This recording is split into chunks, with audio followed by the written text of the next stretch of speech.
Well,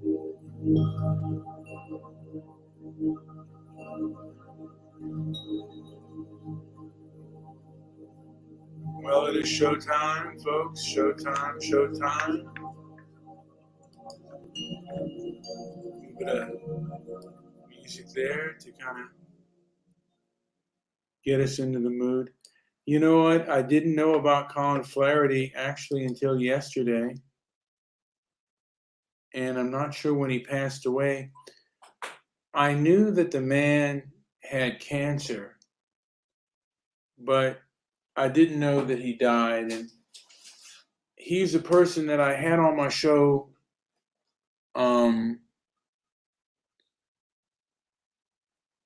twice, I believe, maybe 3 times, but I know for a fact that he was on at least twice. First on my blog talk show, and then I believe it was my Spreaker show, and the sound didn't come in that well, but he was on both. But I wanted to just go over, Colin's work. And I was interested in getting, like this subject matter. I always knew that, about black on white mob violence. And it was through a person by the name of Mr. Solution who I was arguing with on this subject. And it was actually Joe who found out the author of White Girl Bleed a Lot. He just, Joe mentioned that book, the author of White Girl Bleed a Lot, Colin Flaherty. And shortly, because Mr. Solution and I had a debate, and then we had Colin Flaherty on our show. I don't know if it was the No White Guilt show or the inflammatory talk show. Both of those were, for whatever reason, they were taken off of Blog Talk Radio. And his first book was White Girl Bleed a Lot, about white on black mob violence. And I wanted to touch on this subject. This is going to be a rather short show, but I wanted to touch on this subject. I remember someone mentioned, like I would, anytime someone would be stupid about, what whites did, I would say, about Colin Flaherty, because, white girls do bleed a lot. Ask Colin Flaherty, white girls do bleed a lot. And someone wrote that Colin had used pictures of Australian pygmies to deal with Atlanta, or something of that nature. I want to just, it was a response. Let me see here. Now my whole thing is frozen up on, let me see.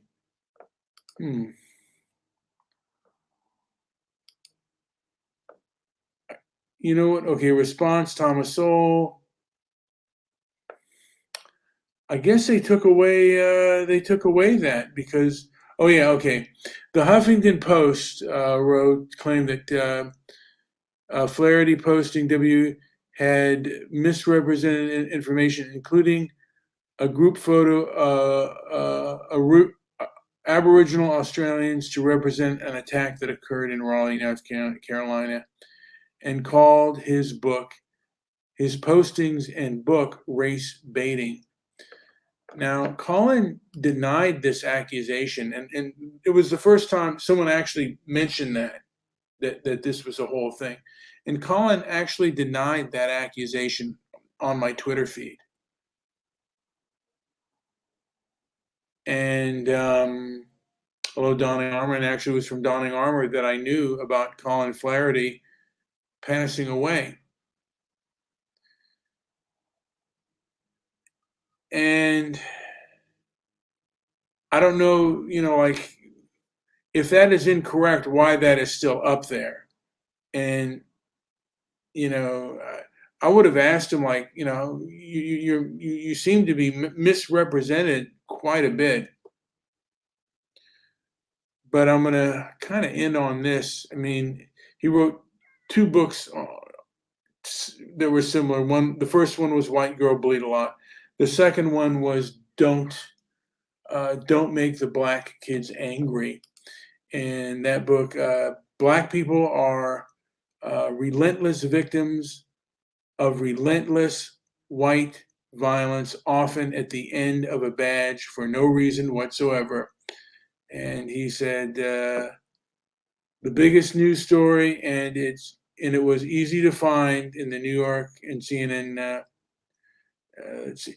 that it is a hoax, that it was a book about how Black crime and violence is astronomically out of proportion, but ignored and condoned, excused, denied, and even encouraged.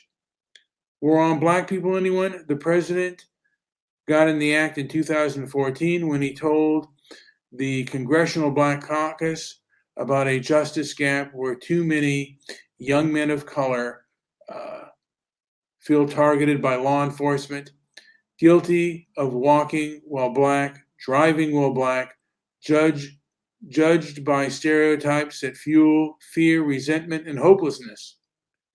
That is the biggest lie of our generation, because just the opposite is true.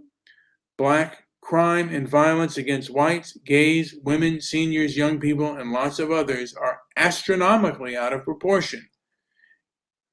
It won't just quit. Neither will the excuses or the denial or the Black on white hostility or those who encourage it. And I will get in here, and this is just my take on the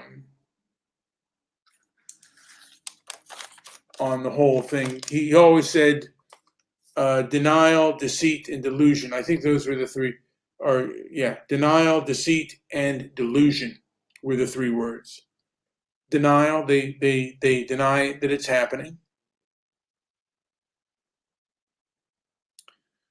Then deceit, which I think if they make up something like using pictures of Aboriginals is deceitful, that's completely underhanded. And if that's true, I'd like to kind of investigate that.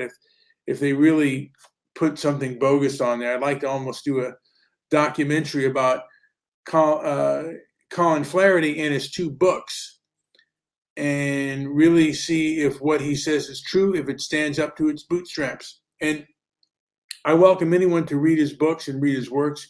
He was taken off of YouTube during one of the major purges of YouTube.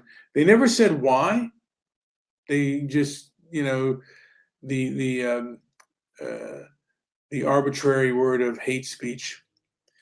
But the deceit, the numbers you give, they will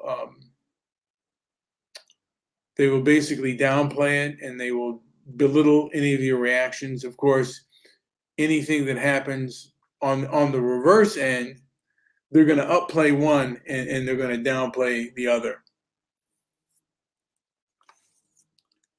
And the delusion is along with the denial. It's not as bad as you think. And they will often, what I observe is people kind of doubling down. Once you present them with the raw numbers and the facts, they'll double down. And I think today there probably is a lot of deception as far as even the numbers are concerned. And, that's just the way it is right now. There's a lot of people who, and I'm not the one that said it, this was Hake. Some things he says are absolute gems. Those who believe the lie and those who see through it. And there is a lot of denial, deceit, and delusion. There is also the weaponizing of offense, because a lot of people are absolutely offended by this topic. And you can't, if you're a person of European descent, and this is primarily within the Anglosphere, you can't talk about any type of pain or discomfort when it comes to how you're treated in this so-called post-racial society, this racial reckoning society. You just have to sit down and be quiet. And if anything happens to you, anything unpleasant happens to you, well, you have no platform to speak. Of course, if you are selling water on a public street corner and you call the cops, and you're a white person, and a little black child is selling water on the corner, and she calls the cops because it's too loud, it's making much noise, and this is not a place to sell business, and she's like, it's kind of loud in my apartment, and she gets called all kinds of names. But a kid gets beaten to death, for his bike.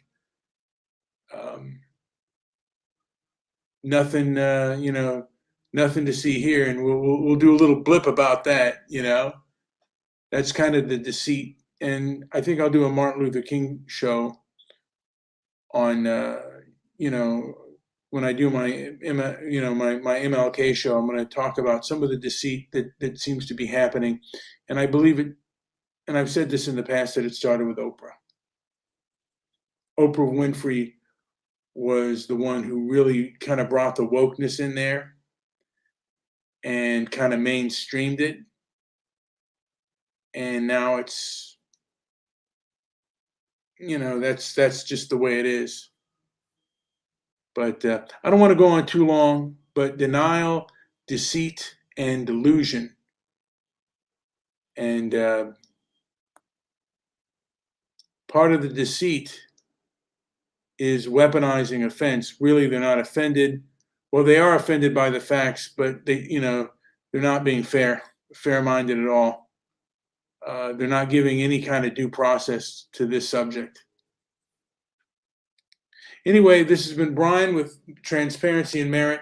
Like, subscribe, leave a comment down below, and visit my website at transparencyandmerit.com. Also, you can visit my Rumble page. I didn't put it in the description, but I will for the next show. Thank you. Anyway, thanks for listening, and enjoy the rest of your day. I might do a Stoic Calm show later on.